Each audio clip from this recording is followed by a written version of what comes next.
Bom, muito bem. 20 horas e 11 minutos, é isso? Não, 20 horas e 1 minuto. Vamos dar início, então, ao nosso encontro de estudos para o livro O Céu e o Inferno dessa noite. Hoje é dia 15 de agosto de 2019, uma quinta-feira, 20 horas e 4 e 3 minutos, 21 graus na cidade de Jaú. Nós estamos transmitindo o nosso encontro de estudos diretamente da Associação Jauense de Estudos Espíritas, localizada na cidade de Jaú, estado de São Paulo, Brasil. Estão conosco no Facebook José Augusto e a Maria Clara Zanello, e pelo YouTube a Daniele Buoso, todos eles desejando uma boa noite. Boa noite a eles também, muito obrigado pela presença, é sempre com muito carinho, com muita alegria que nós recebemos a todos para realizar os nossos estudos a respeito da ciência dos espíritos, ciência que trata da origem, destino e natureza dos espíritos, bem como de suas relações com os encarnados. Nós vamos dar início hoje ao capítulo de número 5, o Purgatório. E o capítulo de número 5, que tem esse título, vai tratar deste assunto, como este lugar, entre aspas, é visto pelos teólogos, né? Então, Kardec diz assim, o Evangelho, e ele está tratando aqui, falando do Evangelho convencional, não do Evangelho segundo o Espiritismo, mas do Evangelho tradicional, não faz nenhuma menção do purgatório, que só foi admitido pela Igreja no ano de 563, já da nossa era, né, depois de Cristo. Trata-se, inevitavelmente, de um dogma, ou seja, de uma imposição mais racional e mais conforme à justiça de Deus que o inferno, pois estabelece, pelo menos, estabelece penas menos rigorosas e mais aceitáveis para as faltas de mediana gravidade. A ideia do purgatório funda-se, portanto, no princípio da equidade, pois comparado com a justiça humana, equivale à detenção temporária em relação com a pena de condenação. O que se pensaria de um país que só tivesse a pena de morte para todos os crimes, até os mais simples delitos? Sem o purgatório, só há para as almas as duas alternativas extremas, a felicidade absoluta ou o suplício eterno. Nesse caso, o que seria das almas culpadas somente de faltas leves?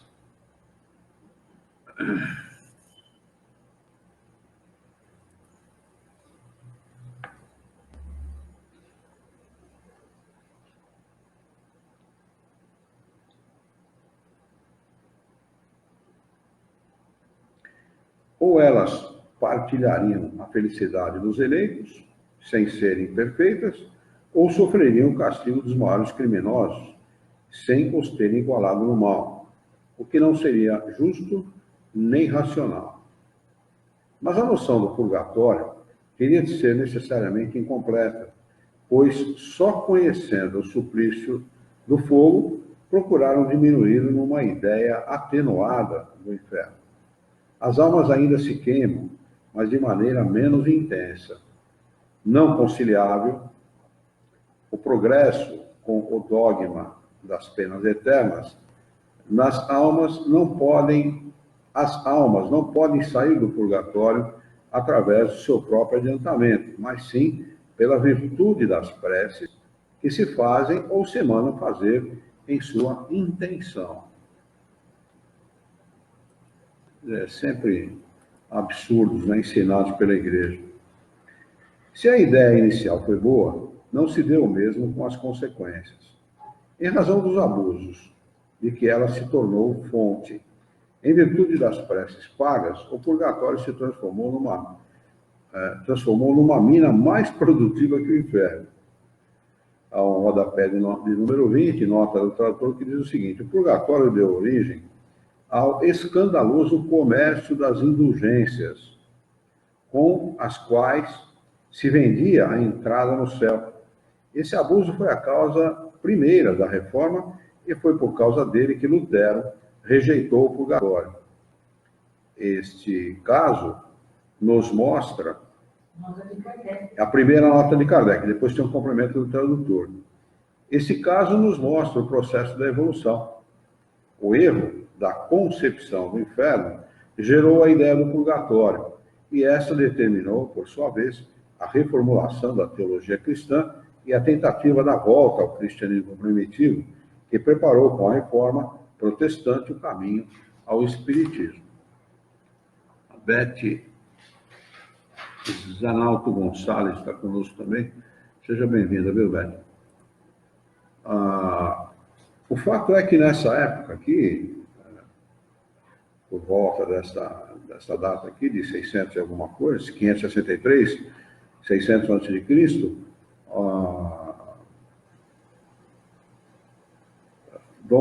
Francisco de Assis, ele vai a Roma questionar o Papa, né?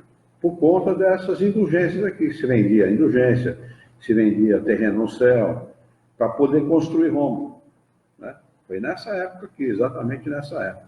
Absurdo, né? A igreja sempre foi manipuladora das pessoas, da fé das pessoas, e deveria ter feito muito pela humanidade e procurou sempre enganar o homem, lamentavelmente.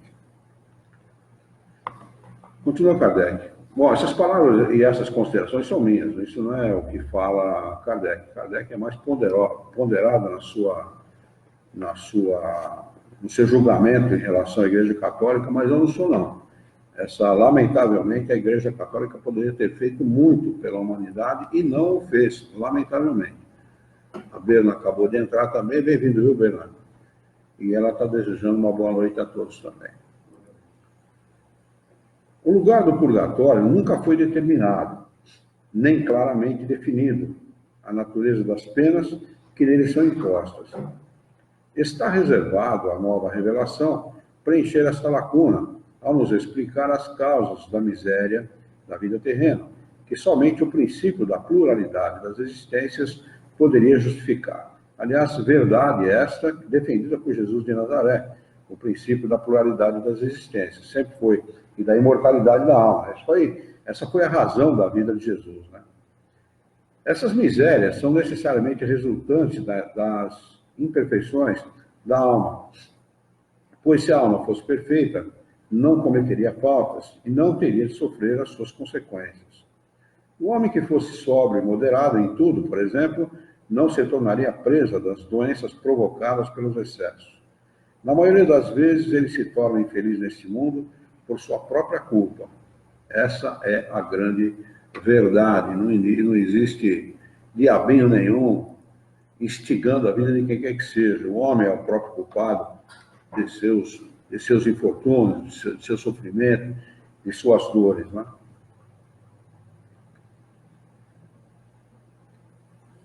Mas ele é imperfeito, já o devia ser antes de vir para a Terra. Aqui ele expia não somente as suas faltas atuais, ou seja, sofre a consequência, né? Esse termo expiação é um termo cunhado pela Igreja Católica, né? Não deveria nem ser utilizado pela doutrina espírita, porque é um termo católico. O homem não expia nada, ele não é imposto a ele sofrimento nenhum, né? O sofrimento é decorrente da ignorância do próprio homem, que acaba tomando decisões equivocadas em relação àquilo que ele tem que fazer, a solução que ele tem que dar para os seus problemas. Quanto menos conhecimento, ou seja, com menor qualidade é o uso da inteligência, é o uso da razão, é o uso do pensamento, e ele acaba dando seguimento às soluções que ele dá para os seus problemas de maneira equivocada, e acaba trazendo desconforto, acaba trazendo dor, acaba trazendo tristeza, acaba trazendo infortúnio, né? Mas não é imposto pelo Criador. Por exemplo, é só analisar o que ele fala aqui. Aqui ele expia não somente as faltas atuais, né? Se ele está sofrendo em decorrência das suas faltas atuais, é porque ele cometeu abuso. fuma uma vida inteira, bebe uma vida inteira, chega num determinado momento, o fígado dá problema, o estômago dá problema, a boca dá problema, a garganta dá problema. Então, é consequência daquilo que ele fez, dos abusos cometidos durante uma vida toda. Ele abusa do sexo, por exemplo. Ele vai ter consequências graves em relação a isso. A gente sabe muitas vezes que câncer de útero e outros tipos de câncer, câncer no pênis, etc., é decorrência desses abusos cometidos, né? Então, isso não é falta imposta, não é expiação, é apenas consequência do mau uso que o homem faz da sua liberdade, da liberdade de agir, da liberdade de viver como ele acha que deve. Mas é claro que as consequências são inevitáveis, a gente sabe disso. E isso também acontece com as faltas, né, os equívocos, as vidas mal vividas de outras encarnações. A gente acaba respondendo numa das encarnações que vive.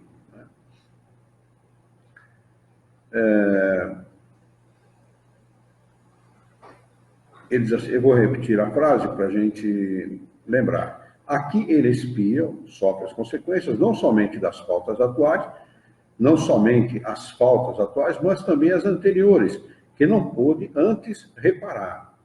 Se é ele que repara, não é Deus que impõe, não é? Ele pede para reparar. Nós temos consciência. Às vezes a turma fala, fulano não tem consciência. Tem sim.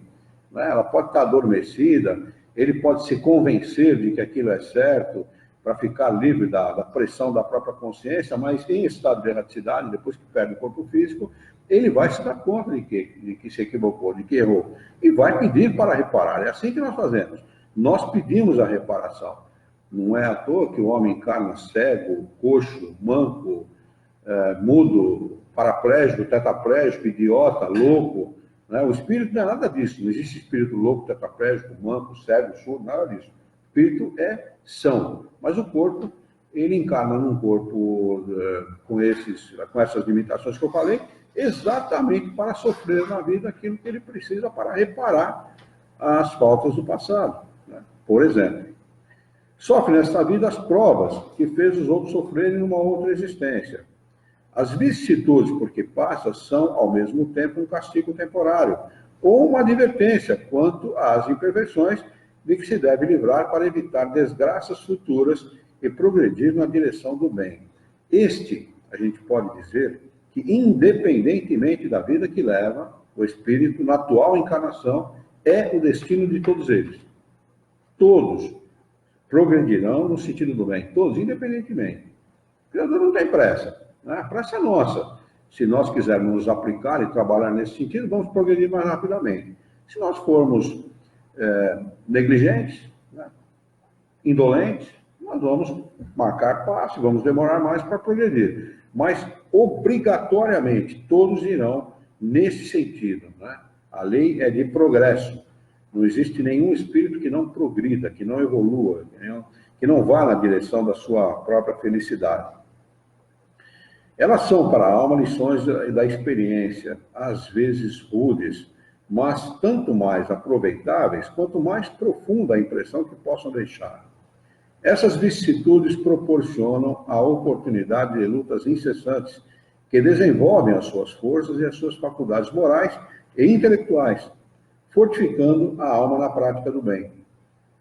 Saindo sempre vitoriosa, ela se beneficia se tiver a coragem de enfrentar a prova até o fim. O prêmio da vitória, ela a receberá na vida espiritual, onde entrará radiosa e triunfante, como um soldado que sai da refrega e vai receber o seu galardão. Ele compara aqui um trabalho de um soldado, né, com as lutas da nossa vida como encarnado. Nós não estamos na vida para gozar a vida. Nós estamos aqui para evoluir, para crescer, para progredir. A Bena escreveu aqui, faturar o fermo das duas pernas e fazer cirurgia 3 vezes, cada uma, é as consequências disso. Provavelmente, Bena. Provavelmente. É uma delícia, né, vivenciar isso aí, né? Eu só vou dizer para você que eu sofri 12 anos com nervo ciático, né? Também são as consequências das nossas imperfeições, são as consequências daquilo que a gente vivencia, dos abusos cometidos, dos equívocos cometidos. É assim que a coisa funciona. A Cida Silva está conosco também, pelo Facebook. Bem-vinda, viu, Cida? É um prazer tê-la conosco.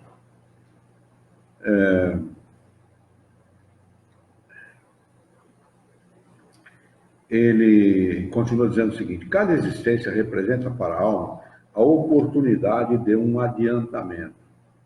Depende da sua vontade que esse adiantamento seja o maior possível, permitindo-lhe subir numerosos degraus ou permanecer no mesmo ponto.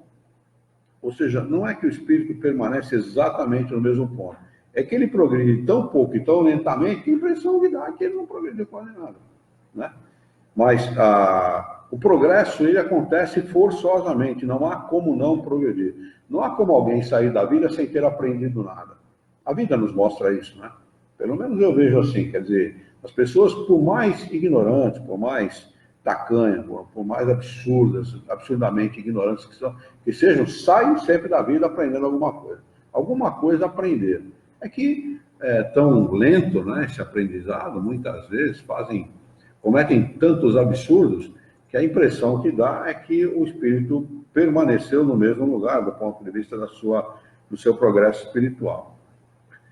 Neste último caso, ela terá perdido a oportunidade e, como é sempre necessário que cedo ou tarde pague a sua dívida, terá de recomeçar numa nova existência, as mesmas lutas em condições mais penosas, porque a nódoa que não apagou, ela acrescentou outra.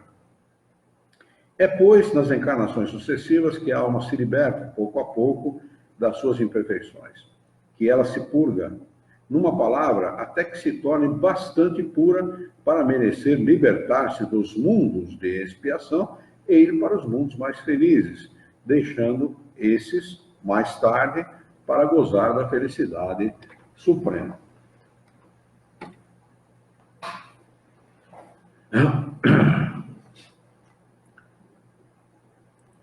Então, passar pelas diversas encarnações e merecer viver num mundo melhor não depende de ninguém. E nem é prêmio do Criador. O Criador não premia ninguém, né? Ele não condena e nem desculpa as faltas de quem quer que seja. Ele simplesmente ama. Merecer viver num mundo melhor, ter a felicidade, depende de cada um de nós, do nosso trabalho, né? Da nossa dedicação. O purgatório não é, portanto, uma ideia vaga e incerta. É uma realidade material que vemos, tocamos e sofremos. Ou seja, o purgatório é vivido na nossa encarnação, né? Nesse mundo mesmo. Não é uma coisa para depois de nós desencarnarmos, ou seja, nós morrermos. Né? O espírita não usa o termo morte, né? Morrer, porque a morte, como ela é entendida, não existe. O que existe para o espírito é um fenômeno biológico do qual sobrevive o espírito e o perispírito, né? O que desaparece é apenas o corpo físico, como se fosse uma roupa suja, mal lavada, mal utilizada ou rasgada, né? Já sem possibilidade nenhuma de uso.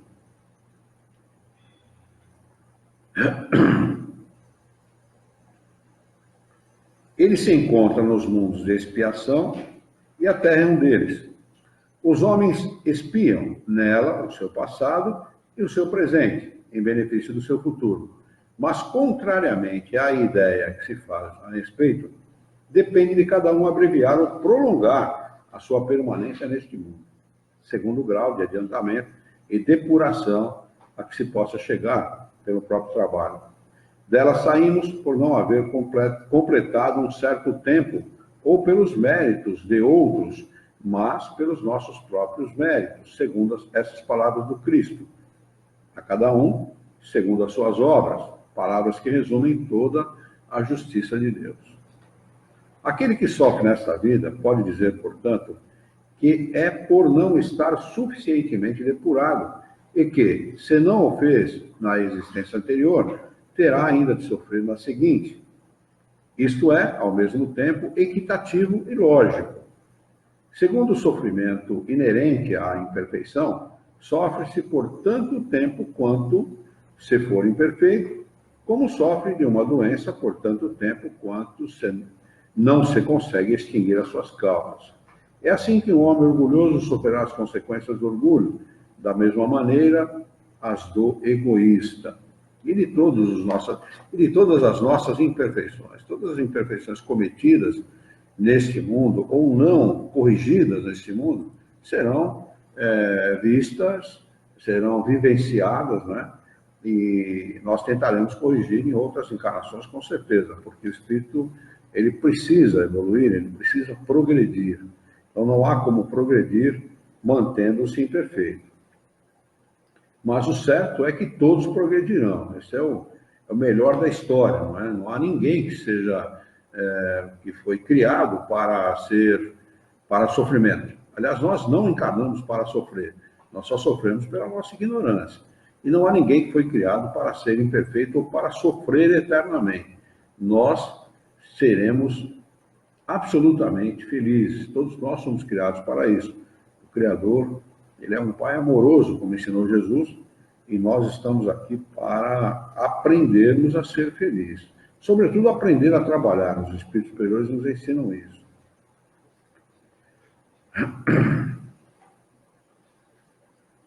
O fato de haver expiação no mundo espiritual e na Terra não representa um duplo castigo para o espírito. É o mesmo castigo. Aliás, a gente pode dizer que o verdadeiro sofrimento nem é vivido neste mundo como encarnado. O verdadeiro sofrimento é vivido como desencarnado, né? Lá sim está o verdadeiro sofrimento, porque lá o espírito não tem como disfarçar o seu sofrimento. Aqui a gente toma um barbitúrico qualquer, acaba dormindo, acaba se esquecendo um pouco das dores e tal, mas lá não tem como. Lá o espírito vive integralmente, em tempo real, em tempo permanentemente, as causas daquilo que cometeu de errado, as causas do seu erro. Então, é muito preferível nós envidarmos todos os esforços para largar dos vícios, para deixar as nossas más inclinações, para lutar contra elas nesta vida, né, como encarnados, porque depois de desencarnados não tem como fazer absolutamente nada em relação a isso. Vamos ter que sofrer as consequências na vida espiritual, em estado de erraticidade, e reencarnar para nos reavermos com a nossa própria consciência. Ele continua, é o mesmo castigo que se prolonga na vida terrena, com o fim de facilitar o seu adiantamento através de um trabalho efetivo. Dele depende tirar o proveito. Não é melhor para ele voltar à Terra com a possibilidade de ganhar o céu do que ser condenado sem remissão ao deixá-la? Essa liberdade que lhe é concedida é uma prova da sabedoria, da bondade e da justiça de Deus, que quer que o homem deva tudo aos seus esforços e seja o artífice do seu futuro. Se ele for infeliz, por maior ou menor tempo, não poderá queixar-se senão de si mesmo, pois o caminho do progresso está sempre aberto para ele.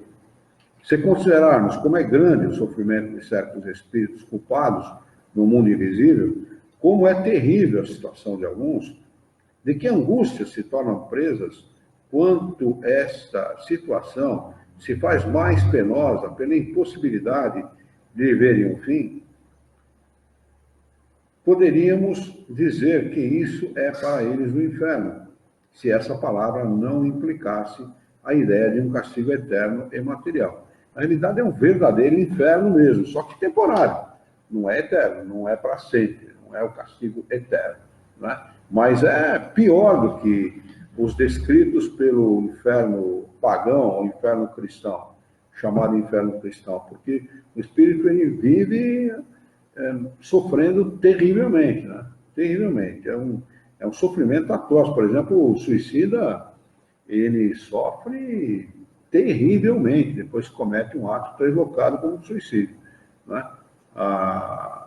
O fato do fluido ainda estar presente no corpo, não ter extinguido o fluido vital, não ter sido extinto ao longo da vida, porque ele é dado para que o espírito, para que o corpo tenha vida, e esse fluido se extingue ao longo da vida, o suicídio, ele, como ele aborta a vida antes do termo natural, ele ainda tem fluido vital no corpo. Então, enquanto esse fluido não se extingue, ele fica ligado ao corpo. Imaginou o sofrimento de um cara desse? Fazendo uma ligação da situação com o caso de um acidente. No acidente, o espírito também sofre bastante. Ele sofre bastante, mas é muito menor, o prazo é muito menor do que o suicida, né? Mas no acidente, o estado de confusão em que ele fica é mais prolongado, né? Ele precisa ficar nesse estado para que ele possa entender aquilo que aconteceu e as razões desse acidente. As razões pelas quais aconteceram esse acidente. Normalmente são provas que o espírito passa, né? Ou até mesmo situações impostas para que ele possa ter a ver com a própria consciência. Aquilo que o Espiritismo chama de expiação, né? Então, é preciso que ele fique um bom tempo nesse estado, que ele possa se reequilibrar-se emocionalmente, psicologicamente, para depois ele se dar conta dessa sua situação e retomar a sua vida normalmente. Mas é um sofrimento maior do que a morte natural, pela falência dos órgãos. Pela falência dos órgãos, a coisa acontece de uma maneira tão suave que o espírito, muitas vezes, antes do último suspiro, já está desligado do corpo. O corpo não perdeu totalmente a vida, não extinguiu totalmente a vida, e o espírito já está liberto. Então é muito interessante que o espírito se encarne de maneira natural. É muito interessante que isso aconteça. Lorival França Neri entrou também. Seja bem-vindo, viu, Lorival? Prazer tê-lo conosco.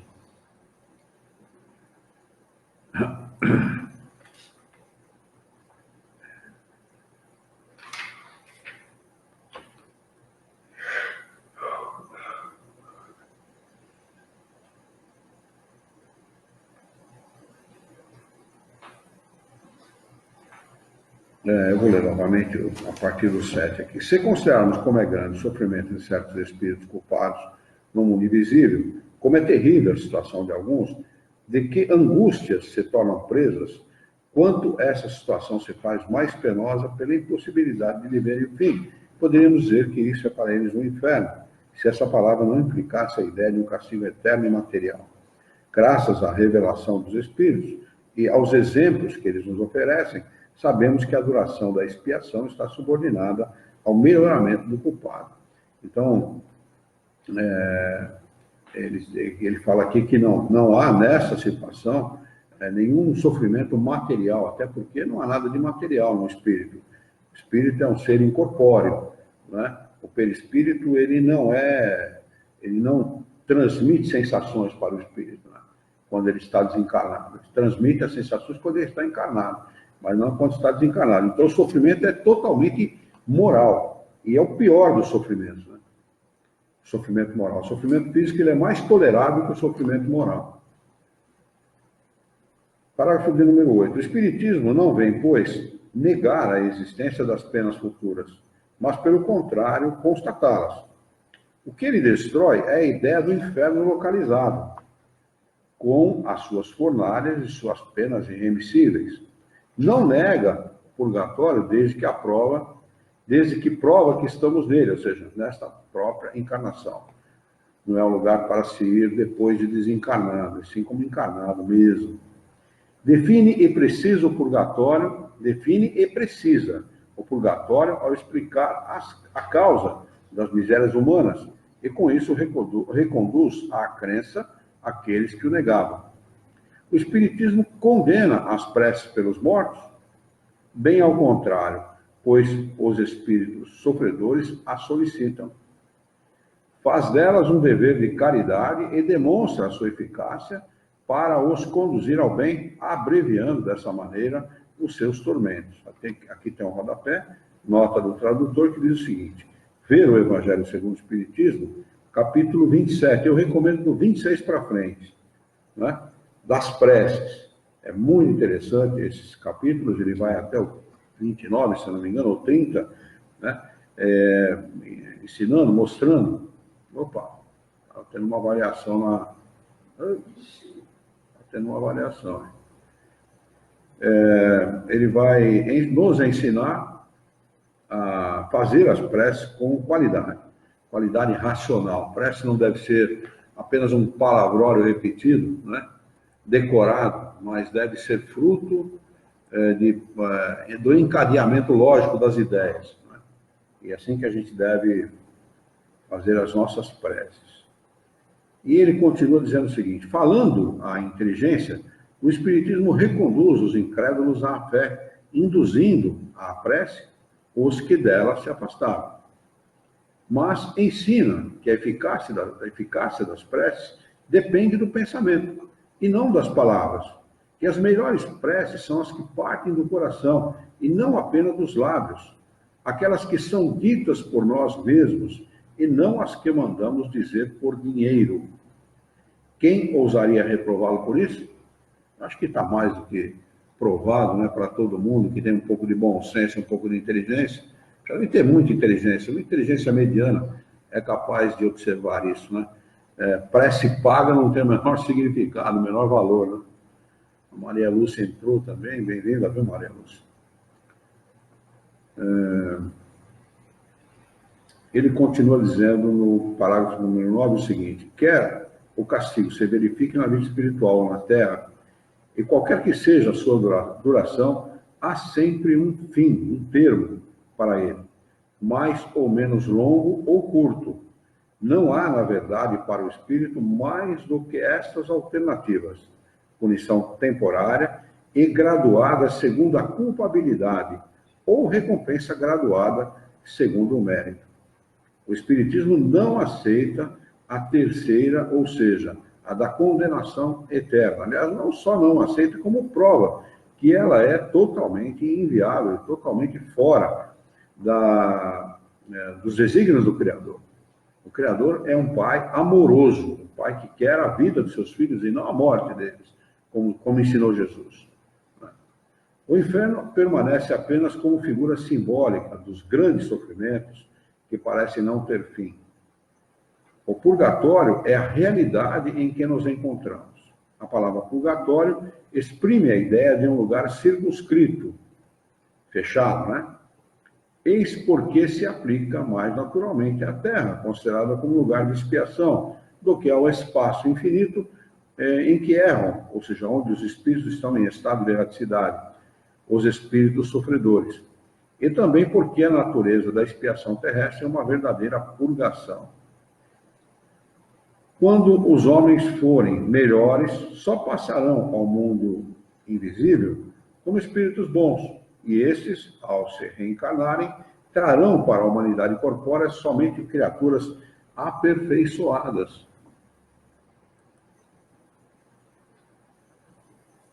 Então, a Terra, deixando de ser um mundo de expiação, os homens não mais sofrerão nela as misérias que são hoje as consequências de suas imperfeições. É essa a transformação que está em marcha neste momento e que elevará a Terra na hierarquia dos mundos. Ver o Evangelho segundo o Espiritismo, capítulo 3. Ali ele trata da natureza, né, dos mais diversos mundos. Aqui tem um rodapé de número 22, nota do tradutor, que diz o seguinte: o grifo é nosso. E a finalidade é chamar a atenção do leitor para o fato de que as grandes transformações atuais que abalam o nosso mundo já estavam previstas nas obras da codificação espírita. A Terra está sofrendo uma crise de crescimento para se tornar um mundo maduro e, portanto, melhor. As desordens atuais, que tanto nos assustam, são os prenúncios de uma nova era que fará a Terra elevar-se na escala dos mundos. E, aliás, para que fique registrado no nosso vídeo, não há data prevista, não há data para que isso possa acontecer. Depende do homem, da sua vontade, da sua determinação, do seu empenho em vencer as suas más tendências e ajudar os outros homens a fazerem isso. Parágrafo de número 10. Mas por que o Cristo não falou do purgatório? É que não existindo a ideia, não havia a palavra essencial para representá-la. Ele se serviu da palavra inferno, que estava em uso, como um termo genérico para designar todas as modalidades das penas futuras. Aliás, existia na época no paganismo, né? O inferno pagão já existia quando Jesus encarnou na Terra. Se ao lado da palavra inferno tivesse criado um termo equivalente a purgatório, não teria podido precisar do sentido sem tocar numa questão reservada ao futuro. Por outro lado, isso seria consagrar a existência de dois lugares especiais de castigo. O inferno, na sua acepção geral, revelando a ideia de punição, implicava também a de purgatório, que apresenta apenas uma das formas de penalidade. O futuro, devendo esclarecer os homens sobre a natureza das penas, teria, por isso mesmo, de reduzir o inferno ao seu justo valor. Desde que a Igreja achou de seu dever, após 6 séculos, suprimir o silêncio de Jesus a esse respeito, decretando a existência do purgatório, foi por haver julgado que ele não havia dito tudo, porque não será assim para outros pontos, como para esse. Aqui tem uma nota do tradutor, de número 23, que diz: Kardec propõe a questão relativa ao esclarecimento que o Espírito da Verdade devia trazer para os homens, segundo a promessa evangélica de Jesus, na hora histórica em que estivessem maduros para recebê-lo. As igrejas cristãs condenaram como herética a afirmação de Kardec de que o Espiritismo vinha completar o ensinamento do Cristo. Kardec lembra, no trecho acima, um dos pontos em que a Igreja o antecipou de vários séculos, fazendo ela mesma um acréscimo no ensino de Jesus. Mas não repele esse crescimento, pois reconhece que ele está de acordo com as exigências lógicas da explicação das penas futuras e com a realidade demonstrada pelas comunicações espíritas. Localizando o purgatório na Terra, em virtude da natureza expiatória do planeta, Kardec, ao mesmo tempo, extingue a fonte de renda das indulgências que provocou a rebelião da Reforma e justifica o protesto de Lutero. Martim Lutero se surgiu contra a Igreja, escreveu aquelas 77 teses na porta da Igreja na Alemanha, exatamente por essa razão, né? Ele se surgiu e com toda razão. Não há como aceitar o mercantilismo que a Igreja fez com os ensinamentos de Jesus, né? Usar isso para ganhar dinheiro, para ficar rico, para ter poder político, poder temporal, né? Poder material, em função das palavras sagradas, né? Da Bíblia e do Evangelho de Jesus. Né? É absurdo fazer isso. É absurdo fazer aquilo que a Igreja faz, aquilo que as igrejas neopentecostais fazem hoje, né? Usando da palavra de Deus para ganhar dinheiro e para construir prédio. Né? Isso é um absurdo. Mas as pessoas ainda entendem assim, muitos se dedicam a entender as coisas assim, e a cada um, segundo aquilo que pensa, ninguém está errado. Tudo são provas, são experiências que as pessoas vivem aqui na Terra para depois se reconduzirem de maneira melhor pela vida, né? Para se reconduzirem de maneira mais equilibrada pela vida. O fato é que religião não deve servir para ganhar dinheiro. Esse é o fato. E que o objetivo da vida não é ficar rico, não. Não é ser rico aqui na Terra, não. O objetivo da vida é vencer as nossas imperfeições, para estar bem na vida espiritual. Foi isso que ensinou Jesus, né? Jesus falava, sempre ensinava que nós devemos investir na vida espiritual, nos bens espirituais, e não na vida material. A vida material é para ser bem vivida, né?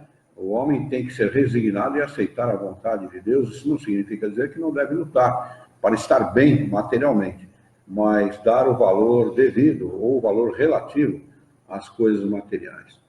Simone, bem-vinda, é um prazer tê-la conosco, viu? Simone Oliveira, minha prima em 2º grau. Seja bem-vinda, é um prazer tê-la conosco. Alguma pergunta a respeito deste último capítulo que nós acabamos de estudar, Purgatório? Ele conclui que a linha do purgatório é uma linha que o Espiritismo entende que seja, não da forma assim, do local que exista, mas vai contra a linha de pensamento do purgatório, que não é também cristão, né, que surgiu que não foi pelo Evangelho. Jesus não cita o purgatório. Na época dele não havia essa ideia, né? A ideia que havia era a ideia pagã do inferno. Né? Depois, século I, terceiro século, quando é fundada a Igreja Católica, o catolicismo cria o inferno cristão. Ainda a Igreja Católica, essas outras religiões que dizem cristãs, de cristianismo não tem nada. Né? O verdadeiro cristianismo é aquele que Jesus ensinou, aquele que Jesus pregou. Esse é o verdadeiro. Todos esses outros são adaptação, né? Utilizando o nome de Jesus para ganhar dinheiro e prestígio social. Essa que é a verdade. O que Kardec coloca como o que o Espiritismo concorda com a ideia do purgatório é que o purgatório ele não é nem localizado no mundo espiritual, no espaço, né? E nem para ser vivido como desencarnado. O purgatório localiza na Terra mesmo, é a nossa vida. A nossa vida como encarnado aqui é o purgatório. Sempre relativa. A pena é sempre relativa. Como a encarnação é relativa. A encarnação bem vivida leva o espírito, por exemplo, a dar um salto qualitativo e quantitativo muito grande na sua existência como espírito. Muito grande. Há um caso, nesse mesmo livro, Kardec vai colocar a mensagem de diversos espíritos, aqui, dos espíritos infelizes, dos sofredores, dos felizes, enfim, de todo tipo de espírito. Mais de 80 comunicações espíritas, né, acontece nesse livro para demonstrar como está o espírito em estado de erraticidade em função da vida que levou aqui na Terra. Né. Há uma das comunicações, Madame de Girardin, em que ela foi espiritualista, né? E acho que, de certa forma, espírita também. Ela adotou os pensamentos de Kardec, quando estava encarnada ainda. Ela era uma jornalista, né? Se eu não me engano, na época dela. E Kardec, ela desencarna e Kardec a evoca, para perguntar a ela como ela está em estado de erraticidade, como foi a passagem dela. Né? Como é que foi a mudança da vida material, da vida de encarnada, para a vida de espírito, para a vida espiritual. Ela disse, olha, foi muito suave, muito tranquila.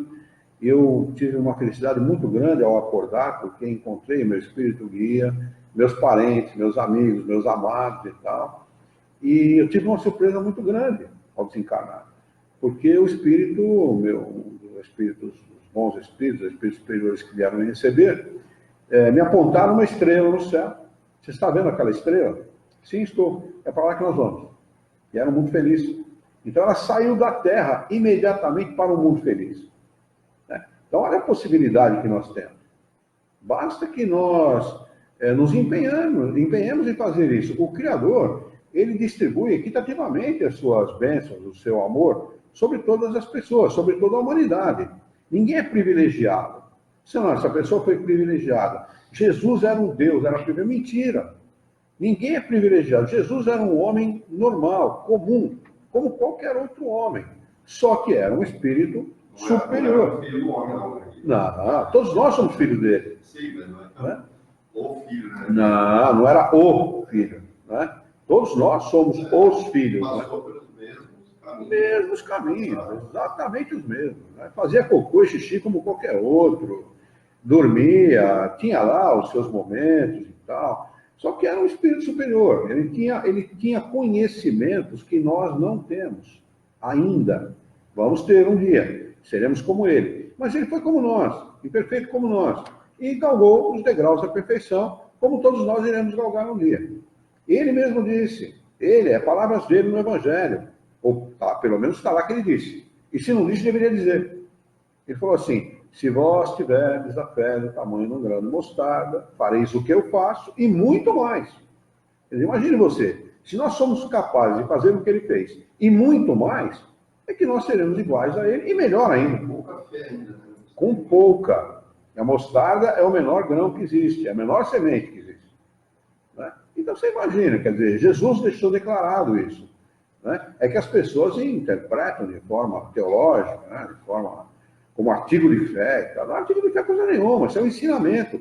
Jesus era um pedagogo, Jesus era um professor que nos ensinou a conhecer a Deus, porque até então Deus era um cara vingativo, era um cara caprichoso, era um cara que punia as pessoas, não é? Ele levantava de bom humor e de mau humor, você tinha que ficar agradando ele com um presentinho, entendeu?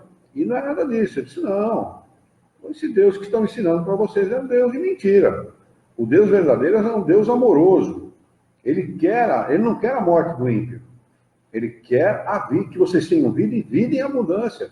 Como ele podia dizer para pessoas que estavam encarnadas, ou seja, vivas do ponto de vista material, que o Criador queria que eles tivessem vida se eles já estavam vivos? De que vida ele falava? Se não da vida espiritual. Né? Vida em abundância, ou seja, a vida que não acaba. Porque a nossa acaba. A vida do encarnado, ele não falava para os encarnados, ele falava para os espíritos. Né? Tanto os encarnados como os desencarnados que estavam próximos. Ou seja, vocês têm que ter vida. E vida em abundância. A vida em abundância que vocês têm que ter é a vida espiritual. Invistam naquilo que tem futuro. Ou seja, invista nos bens espirituais. Ele dizia, adquira o tesouro da vida eterna. É o tesouro que o ladrão não rouba, a ferrugem não come e a traça não rói. Porque o bem material, ele está sujeito a tudo isso. A corrosão do tempo, ao roubo, né? E se for roupa, que era muito visada naquela época não havia os bens que tem hoje, então as pessoas se vestiam da melhor maneira possível, a traça pode roer, né? Ou seja, a roupa também é temporal. Né? Então Jesus, ele sempre investe o seu ensinamento exatamente nesse sentido, né? No sentido de ensinar ao homem o valor das coisas espirituais, e não o valor das coisas materiais. Para ele, o material não tinha importância, tanto que, quando ele é perguntado se ele era rei, ele disse, olha, quem está falando que eu sou rei é você, meu reino não é desse mundo, ou seja, eu não estou nem aí com essa porcaria que vocês dão tanta importância. Meu reino é o reino de Deus, ou seja, o universo. Não é? Ele era, sim, um espírito puro, na minha opinião, um espírito da mais alta hierarquia. Ele conhecia como manipular os fluidos, né? Como trabalhar a manipulação dos fluidos, como expandir o seu perispírito, né? Como fazer isso com qualidade. Ele sabia entrar no ambiente fluídico das pessoas e saber como as pessoas estavam se sentindo e mudar esse ambiente. Né? Ele retirava os fluidos malsãos das pessoas e colocava no lugar os sãos. Por isso que as pessoas se sentiam curadas, né? Ou diziam que estavam curadas. Mas ele alertava as pessoas, olha, vá e não faças mais do que você estava fazendo. Porque se você continuar fazendo o que você estava fazendo, vai ser pior, você vai ficar pior do que você estava. Ou seja, ele não curou coisa nenhuma. Ele estimulou o homem a mudar a sua conduta. Como o evangelho dele mesmo e os ensinamentos espíritas nos ensinam a ser melhor, a ter uma conduta moral melhor. E é isso que muda a vida das pessoas. Não é a religião, não é nada. A vida das pessoas ela é mudada pelo comportamento. O grau de respeito que cada um tem com o seu próximo é que faz com que ela seja melhor ou pior. Né? Portanto, a religião ela só tem a fazer é conduzir o homem ao bem, né? E não a abusar do homem como eles fazem. Né? Abusar no sentido de fanatizar. Né? Esse é o grande problema da religião. Né? Fanatiza o homem a ponto dele não encarar o seu irmão como irmão, e sim como adversário, como inimigo. Né? Se você não acredita comigo, você é meu inimigo. Esse é o grande problema da religião. Né? Então, se a pessoa depende de uma religião para se conduzir pela vida, bem pela vida, ela é um cão amestrado, mas não é mais do que isso. Né? A pessoa tem que se conduzir pela vida pela maneira de pensar, mudar a sua maneira de pensar para melhor, e não ser conduzida pela religião. Por isso que, graças a Deus, nós temos uma ciência para ser estudada e não uma religião. Né? Graças a Deus. Nós não precisamos da religião. Pelo contrário, a religião é coisa atrasada, é coisa que atrasa o homem, é coisa que manipula, é coisa que traz somente atraso para o homem, não os verdadeiros ensinos morais. Mas, críticas à parte, vamos lá. Capítulo 6, Doutrinas das Penas Eternas. Ele vai tratar da origem da doutrina das penas eternas. Nós estamos a 5 minutos do final do nosso encontro, é isso? Acho que nós devemos iniciar esse capítulo para a próxima quinta-feira. O que vocês acham? Melhor, né? Hoje é dia 14, 15. Vamos anotar aqui o capítulo 6 com a data de hoje, 15/8/19, para nós retomarmos na próxima quinta-feira. Mas este livro, O Céu e o Inferno, ou A Justiça Divina, segundo o Espiritismo, ele é muito interessante nesse sentido, porque ele traz para o homem a consciência de que ele dispõe de uma doutrina na mão, né? De uma reunião de princípios, né? que fazem esse complexo que é a doutrina espírita, com a qualidade necessária para que ele entenda com qualidade o Criador e a vida, né? Trazendo para o homem o equilíbrio necessário, a paz necessária, trazendo para o homem o entendimento da vida, a lógica. Mas entender a vida é o mais importante, Paulo. Entender a vida é a coisa mais importante que existe, porque nesse mundo, como ensinam os Espíritos, todos sofrem. Não há ninguém nesse mundo, rico ou pobre, branco ou negro, pobre ou miserável, ou milionário, que não sofra. Todos sofrem, de alguma maneira. Mas o problema é como a pessoa entende o seu sofrimento. Planeta Terra. Espíritos encarnados e desencarnados, todos sofrem, né? Agora depende a maneira pela qual ele entende o seu sofrimento.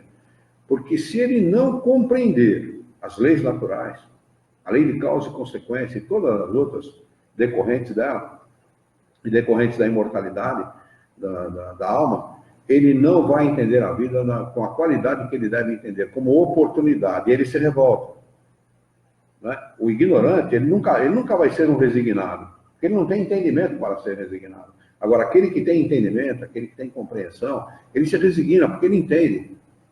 Eu mereço o que eu estou vivendo. Eu mereço o meu sofrimento.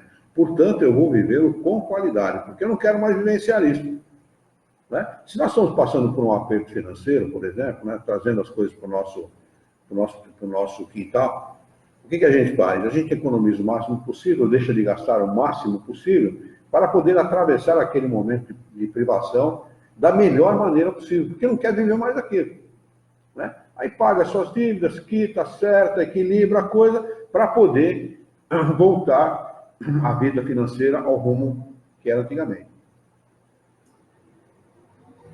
Essa mesma economia usada pelos encarnados para resolver os seus problemas financeiros é a mesma economia que o espírito deve utilizar-se para resolver os seus problemas morais.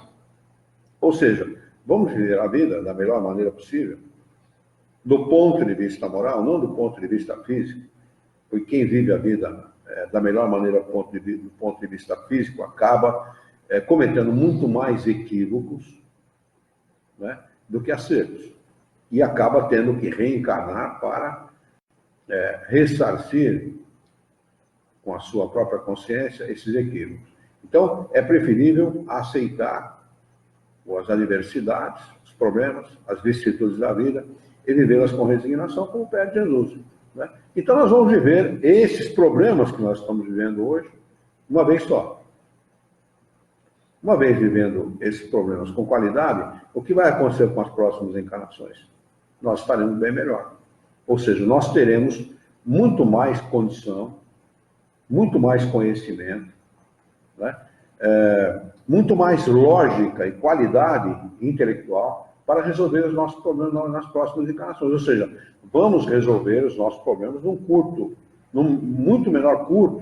muito menor espaço de tempo do que resolvemos hoje. Porque, às vezes, a solução de um problema, ela é tão lógica, ela é tão simples, ela é tão rápida, que nós, na nossa ignorância, não vemos essa solução. É interessante a gente observar isso. Eu tinha um cliente em Santa Cruz do Rio Pardo, ele era um homem rico, bastante rico, embora fosse bastante simples, ele era bastante rico, tinha várias fazendas e tal, e tinha uma indústria de calçados em Santa Cruz do Rio Pardo.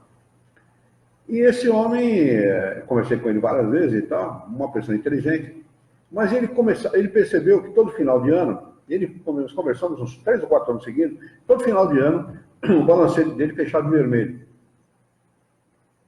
embora ele fosse um cara, estava ali à testa do seu negócio em tempo integral, né? Ele não descuidava do seu negócio, ele estava em tempo integral à testa do seu negócio, ele não conseguia ter lucro.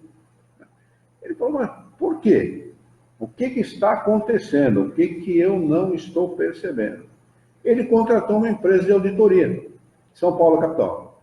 E esse pessoal veio lá no início de ano e começou a tomar pé do negócio dele, ficaram 3 meses na indústria dele. Depois trouxeram o resultado da auditoria. Ele estava gastando onde não devia. Excesso de estoque, desorganização, espaço,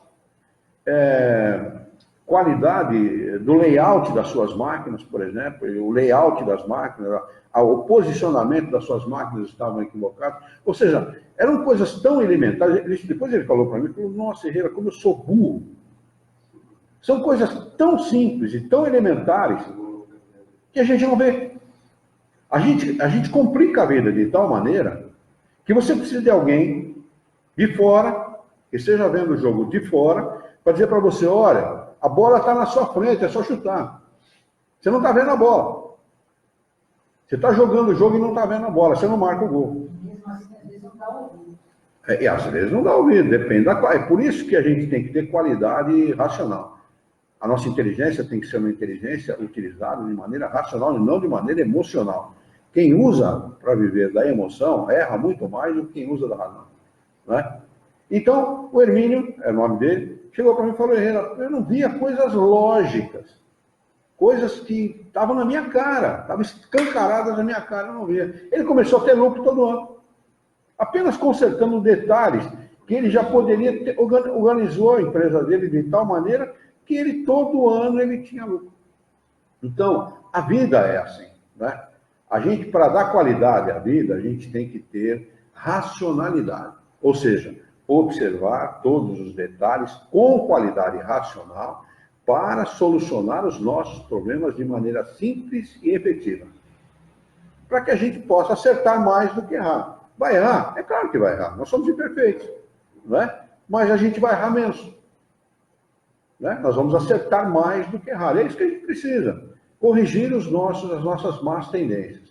Se o homem se dedicar a fazer isso, ele vai ter, com certeza, ele vai gozar já dessa encarnação de felicidade. Os espíritos dizem isso.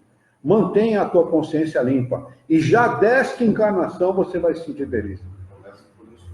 Comece a colher os frutos agora mesmo. Né? As pessoas enganam, matam, estupram, corrompem, tudo em nome do bem-estar material. E esquecem do principal, que é o bem-estar espiritual. Lamentavelmente. É isso. Eu acho que nós podemos encerrar. Você tem alguma pergunta para fazer? Lá? Não? Podemos encerrar?